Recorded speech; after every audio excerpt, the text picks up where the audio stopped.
আসসালামু আলাইকুম রাহমাতুল্লাহি ওয়া বারাকাতুহু। শুরুতে তিনটা প্রশ্ন ছুড়ে দিচ্ছি আর তিনটা প্রশ্নেরই বিশ্লেষণ করব আজকের এই গুরুত্বপূর্ণ ভিডিওতে। তারেক রহমান লন্ডন থেকে ঢাকার পথে আছেন, কিছু কিছু সূত্র থেকে বলছেন। বেগম খালেদা জিয়া কি বেঁচে আছেন? ডাক্তার জাহিদ সাহেব সাংবাদিকদের সামনে এসে আজকে প্রথমবারের মতো কেঁদে দিলেন। অপরদিকে এসএসএফ এর মাধ্যমে বেগম খালেদা জিয়ার এবার কেয়ার হাসপাতাল ঘিরে ফেলা হয়েছে। সেখানে কঠোর নিরাপত্তার ব্যবস্থা করা হয়েছে যাতে করে কোনো নেতাকর্মী সেখানে গিয়ে ভিড় করতে না পারে।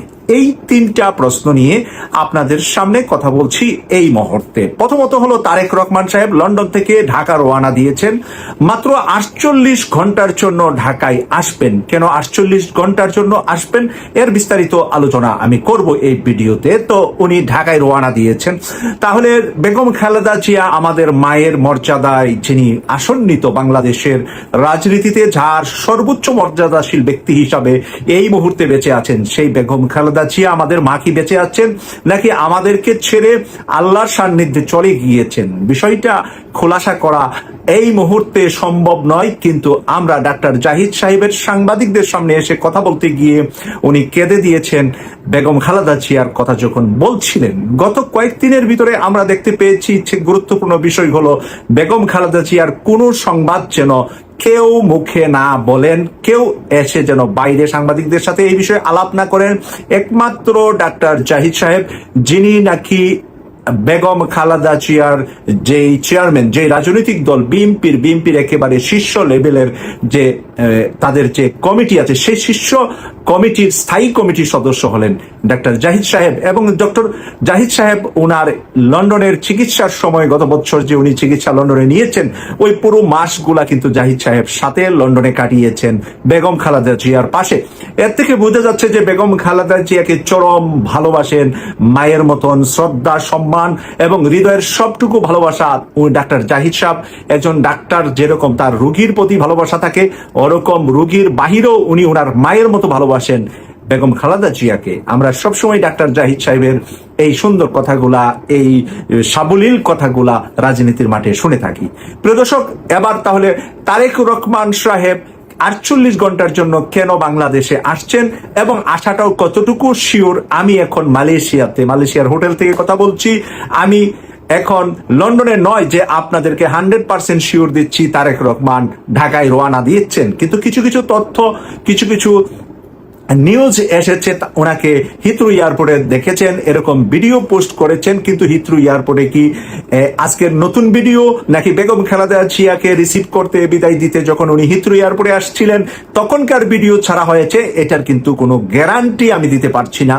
কিন্তু তারেক রহমান সাহেব মাত্র 48 ঘন্টার অনুমোদন পেয়েছেন বাংলাদেশে আসার। এই অনুমোদন কার কাছ থেকে? বাংলাদেশের সরকারের কাছ থেকে নয়। বাংলাদেশের সরকার বলছে যে তারেক রহমান সাহেব এসএসএফ এর সিকিউরিটি চাইলে আমরা দেব, সরকারের যত ধরনের সিকিউরিটি আছে, নিরাপত্তা আছে, ওনাকে আমরা দেব, আমাদের রাষ্ট্র দিবে। কিন্তু বাদ সেজেছে ভিন্ন দুটি দেশ। আমি যতটুকু জেনেছি যে ভারত এবং আমেরিকা চায় না তারেক রহমান স্থায়ীভাবে বাংলাদেশে থাকুক এবং বাংলাদেশে রাজনীতি করুক। বাংলাদেশে শুধুমাত্র তারেক রহমান আসবেন 48 ঘন্টা ওনার মাকে হয়তোবা জীবনের শেষ দেখার জন্য, সেই সুযোগটুকুই ওনাকে দেওয়া হচ্ছে।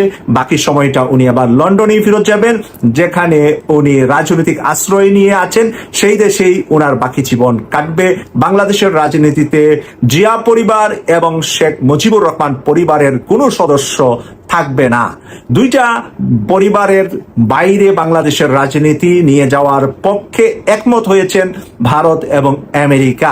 ভারত আমেরিকার দক্ষিণ পূর্ব এশিয়ার রাজনীতিতে অনেক জায়গায়, বিশেষ করে বাংলাদেশের বিষয়ে তারা অনেক সময় একমত পোষণ করে থাকেন। আর এর আগে তো ভারত একচাটিয়া ইসলাম বিদ্বেষী মনোভাব তুলেছিলেন যে বিএনপি বা জামাত যৌথভাবে সরকারে যখন ছিল তখন ইসলামের পক্ষে জোয়ার ছিল। এতে করে ভারত নিজেকে হুমকি মনে করেন এবং সেই হুমকি মনে করার কারণে ভারত চান না যে জিয়া পরিবার এবং এখন যেহেতু যেহেতু শেখ মুজিবুর রহমান পরিবারের কোনো সদস্য বাংলাদেশে রাজনীতি করা সম্ভব না, প্রত্যেকেই আসামি, প্রত্যেকেই মামলায়, এবং তারা যে দুর্নীতি খুন খারাপি দেশের মানুষের অকল্যাণে কাজ করেছেন 15.5 বছর একটানা, এর আগে শেখ হাসিনার 5 বছর, সব মিলে দেশবিরোধী কাজ করার কারণে যেহেতু শেখ মুজিব পরিবারের কোন সদস্যকে বাংলাদেশের মানুষ রাজনীতির মাঠে গ্রহণ করবে না, তাই জিয়া পরিবারের কেউ রাজনীতি করুক সেটাও ভারত এবং আমেরিকা চাচ্ছেন না। কেন আমেরিকা ভারত চাচ্ছেন না? এটা একেবারে তাদের রাজনৈতিক উঁচু মেফেলের সিদ্ধান্ত। সেই উঁচু মহলের সিদ্ধান্তের বিস্তারিত জানা আমার আপনার কারো পক্ষেই সম্ভব না। আমরা যখন তারেক রহমানের মুখ থেকে শুনলাম যে বাংলাদেশ আসা আমার একার সিদ্ধান্তের বিষয় না, তখনই আমরা নানাভাবে চিন্তা করছিলাম এটা কি সেনাপ্রধান ওয়াকারুজ্জামান ওনার বাধা, বাংলাদেশের প্রতিরক্ষা ডিপার্টমেন্টগুলা ওনার বাধা না। এখন আমরা যতটুকু জানতে পেরেছি ওনার আন্তর্জাতিক অঙ্কল মহল থেকে বাধা।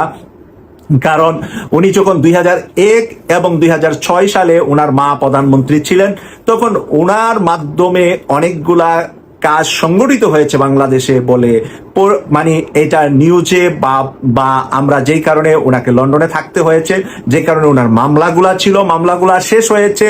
21শে আগস্ট গ্রেনেড হামলা মামলা, অস্ত্র মামলা, বিভিন্ন কিছু ওনার নামে ছিলেন। সেই মামলা সব ডক্টর মোহাম্মদ ইউনূস পরিষ্কার করে দিয়েছেন যাতে উনি এসে রাজনীতি করতে পারেন। কিন্তু আন্তর্জাতিক মহল সেই মামলাগুলা উঠে গেল ব্যক্তি তারেক রহমানের উপর সন্তুষ্ট নয় বলেই আমি যতটুকু তথ্য পেয়েছি, সেই কারণেই উনি বাংলাদেশে স্থায়ীভাবে আসার কোনো সুযোগ নাই, স্থায়ীভাবে উনি আসতে পারবেন না। 48 ঘন্টার জন্য এসে মাকে দেখে চলে যাবে। তাও কিন্তু 48 ঘন্টার বিষয়টা শিওর না, এইটা শুধুমাত্র কিছু কিছু নিউজ থেকে আমরা জানা। কিন্তু একেবারে ডিপলি তারেক রহমান লন্ডন থেকে বের হয়েছেন, ঢাকার পথে আছেন, এই কথাটা কেউ বলতে পারেননি, আমিও বলছি না। তবে যতটুকু শোনা কথা থেকেই আপনাদের সাথে শেয়ার করলাম, উনি ঢাকার উদ্দেশ্যে রওনা দিয়েছেন। আমাদের মায়ের সম্মানে মর্যাদিত বেগম খালেদা জিয়া এই মুহূর্তে কি অবস্থা আছেন সর্বশেষ কোনো আপডেট কারো কাছে নাই, এবং ডাক্তার জাহিদ সাহেবের কাছে থাকলেও উনার প্রকাশ করার অনুমোদন নাই। জাতীয় কমিটি, স্থায়ী কমিটি গত রাত 9টা থেকে জরুরি বৈঠক বসেছেন। সেই জরুরি বৈঠকে জনাব তারেক রহমান লন্ডন থেকে স্কাইতে জয়েন করে আলোচনা করেছেন। সেখানেও কি আলোচনা হয়েছে সেই আলোচনাও মানুষের কাছে সবকিছু পরিষ্কার নয়। তাই আগামী 24 ঘন্টার মধ্যে হয়তোবা আমরা আরো নতুন কিছু আপডেট পাবো এবং সেই আপডেটগুলো আপনাদের সামনে তুলে ধরবো। আমরা দোয়া করি বেগম খালেদা জিয়া আমাদের মায়ের মর্যাদাশীল মানুষটাকে আল্লাহ দুনিয়ায় এবং আখেরাত সব জায়গায় ওনাকে ক্ষমা করবেন এবং ওনাকে মাফ করবেন।